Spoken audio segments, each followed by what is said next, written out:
Let's go!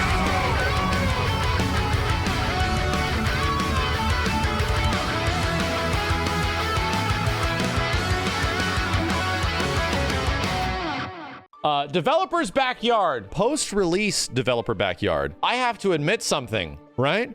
And I am willing. I was wrong, chat.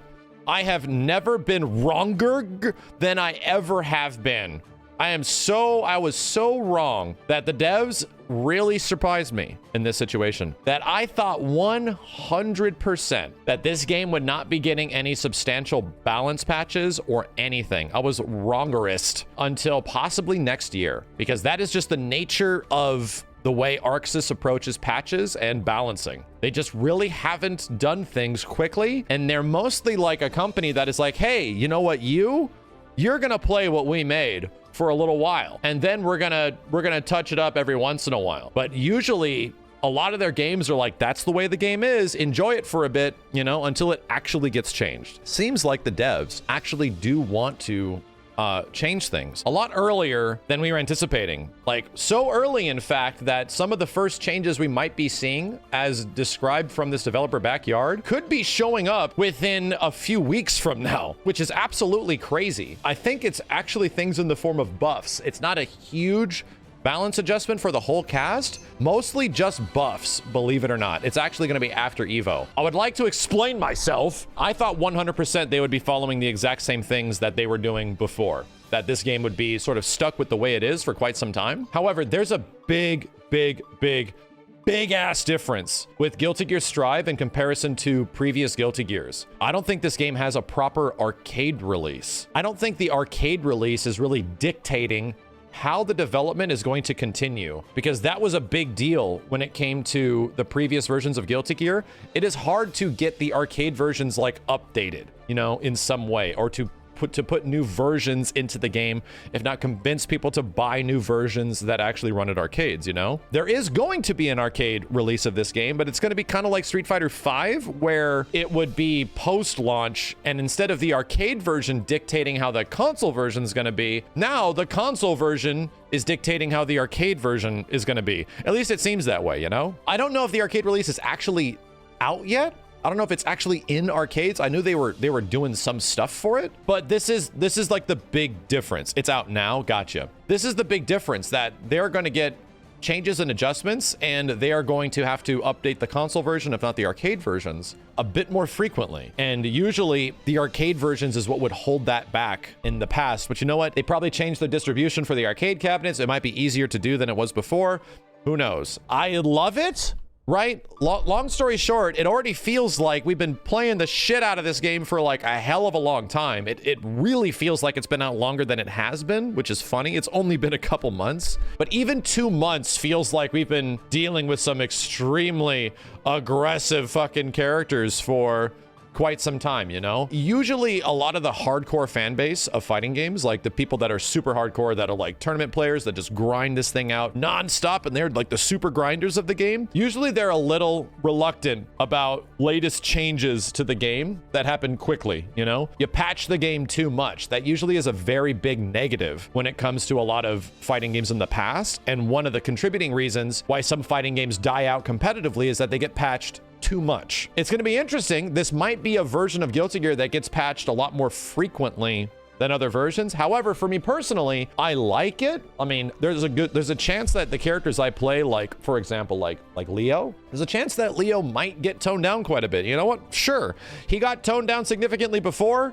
Like that was a significant nerf for a run through no combo, but he was still an amazing character by the time he came out due to backstands cancel and a lot of this cool shit. So you know what? Even if characters that I love get toned down, I like to see the game changed a bit. A lot of people are like, I put in all this time, I put in all this work, I put in all this effort, and now it's different, you know? That's what burns out people that have been playing the game for a lot. That's why there's a lot of reluctancy to frequent patching. So let's just read about what's going on and see how they're going to be approaching actual battle balance going forward with Strive. So they plan to release an update with battle adjustments around the later half of August. So that would be 2.5 months ish of the game being the launch version of the game. This is part of a two-step adjustment that they're looking into having another update by October, so a couple more months where they're going to get an even larger scale update. So that is 2 large balance patches even within the first 6 months of the game being out. Actually, even within the first technical 4 months of the game being out. So in late August, their goal is to strengthen the characters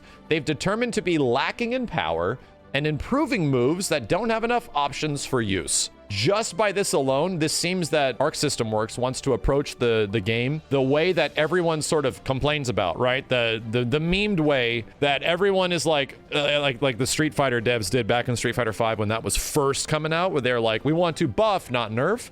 But that wasn't the case at all when they went forward. They're saying that they want to do that, right?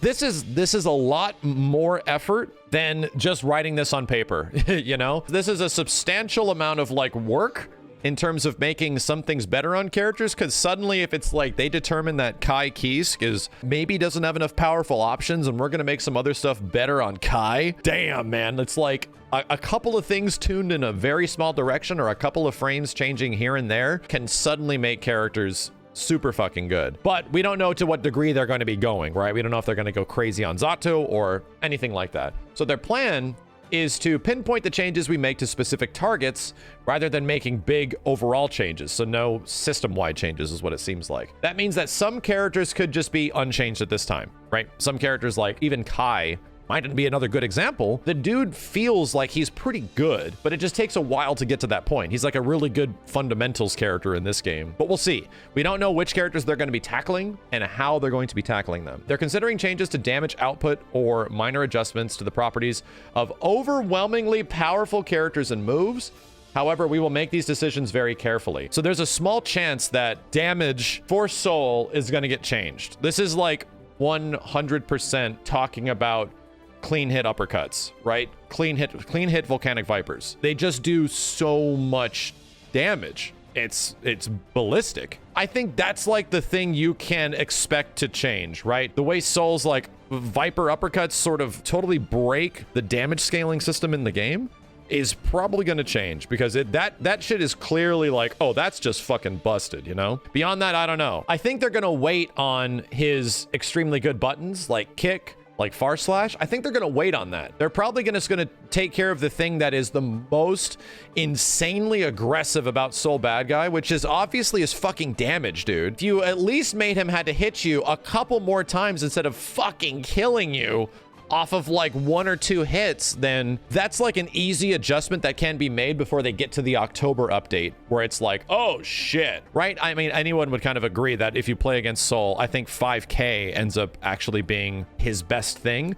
Everyone complained about, you know, far slash, right? The gut check. Far slash is ridiculous, right? Forward slash is also ridiculous. But I think the thing that is truly like frustrating to fight against when you're playing a Soul Bad Guy is his standing kick. It's fucking fast as shit. It covers a lot of space. It's an anti-air. I think that is around October. We'll see if they just remove, they're probably just going to take all of Soul's normals away, and he's just going to have specials. I think that's what they're going to do. They plan to make detailed overall adjustments to improve the depth and fun of the game. I think the devs have heard loud and clear that people love meter shit, you know? People really enjoy the way the RC system works in this game. I think there might be an overall game adjustment made to how certain things reward meter or something of the like. We'll see. We'll see how combos work or how scaling works or anything like to that. It's a weird road they're gonna have of like balancing how badass RC is in this game and how like well designed it is, with allowing people to do more stuff with it but not making it go back to sort of what it was that everyone complained about. At least a lot of the hardcore people that played the shit out of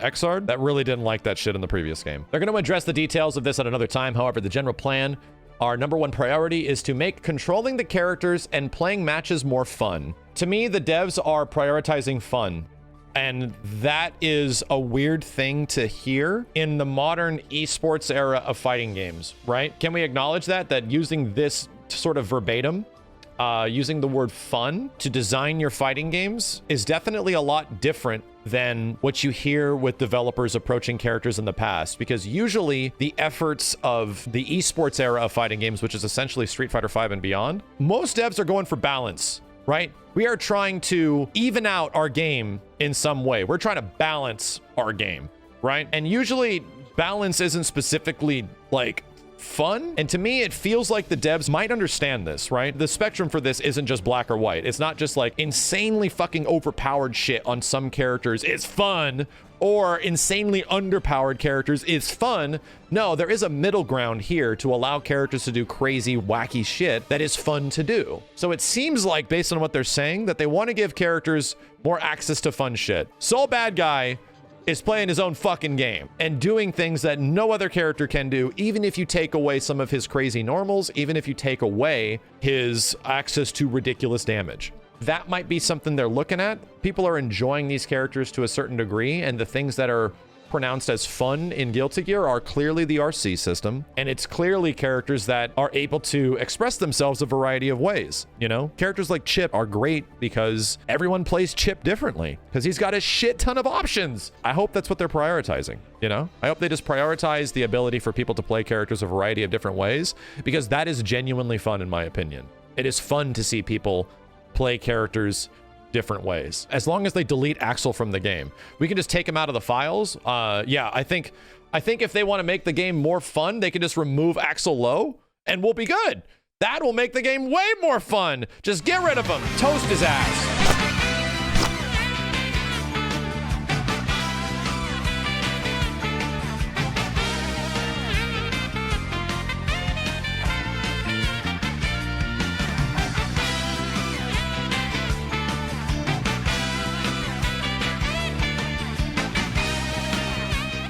Here's a crazy one. Is Gold Lewis the guy eating a hamburger in the background stage of Guilty Gear Xrd? This guy's featured in the very first trailer of Guilty Gear Xrd that was back in like 2013 or some shit. He's in the background of the first revealed stage of Guilty Gear Xrd Sign. They specifically say that that's the dude's brother. They are related. Gold Lewis is the younger brother and the sheriff is the elder. This is the older brother of Gold Lewis. The elder brother is also a capable man with a strong sense of justice, but finds the constraints of the government troublesome, so he chooses to live a carefree life as a sheriff. This is the most important update. Getting Guilty Gear lore updates instead of balance? That is more important.